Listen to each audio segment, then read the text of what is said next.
वालेकुम नाज़रीन, जीअं त असां हींअर मौजूदु आहियूं लाड़काना SSP चौक ते, जिते अहले सुन्नत जमायत जा नौजवान पुरअमन एहतजाज करे रहिया आहिनि। काफ़ी कलाक ॾेढ कलाक खां ही SSP चौक लाड़काना बंदि लॻो पियो आहे। जीअं अचो त हींअर वधीक उन्हनि खां पुछूं था छा मसइलो आहे।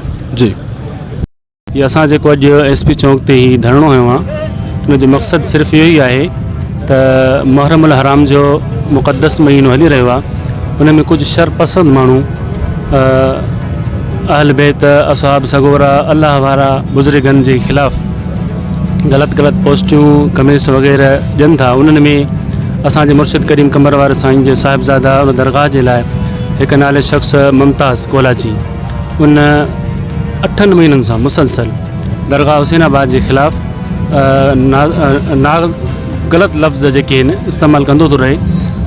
पोइ उन ख़िलाफ़ु असां हीउ धरणो हयो आहे। उन पुलिस असां सां ताउन न कयो, जंहिंजे करे असां हीउ चौक बंदि कयोसीं। पहिरियों असां पुलिस कानूनी कार्रवाई कईसीं, पुलिस वटि वियासीं, पुलिस असांजी न ॿुधी। असल में मक़सदु इहो ई आहे पुलिस जो त जेकॾहिं अवाम जेको रोडनि ते अचे थो न, इहो सिर्फ़ु पुलिस जी नाअहली जी करे, ॿियो पुलिस जेकी आहे सपोर्ट नथी करे, उनजे करे।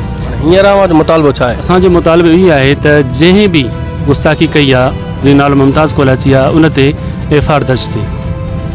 FIR लाड़काना SSP आयो आहे? लाड़काना SSP अञा ताईं न पहुतो आहे।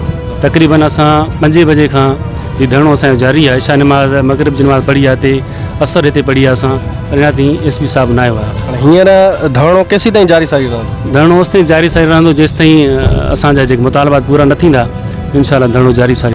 पाण ॿुधो त अहले सुन्नत सां तालुक़ु रखंदड़ जमायत जा माण्हू उन्हनि SSP चौक ते धरणो इन्हनि लाइ हयो आहे त हिकु नाले शख़्स मुमताज़ कोलाची जन साहब कराम जे ख़िलाफ़ु उन्हनि गुस्ताखी कई आहे। उनजो चवणु आहे त उन्हनि ते FIR काटी वञे, असां सां इंसाफ़ु कयो वञे। वधीक ख़बरुनि लाइ ॾिसंदा रहो मुंहिंजी सिंध TV चैनल। वधीक तेसीं ताईं इरफान अली खखराणी खे ॾींदा इजाज़त। अल्लाह हाफ़िज़।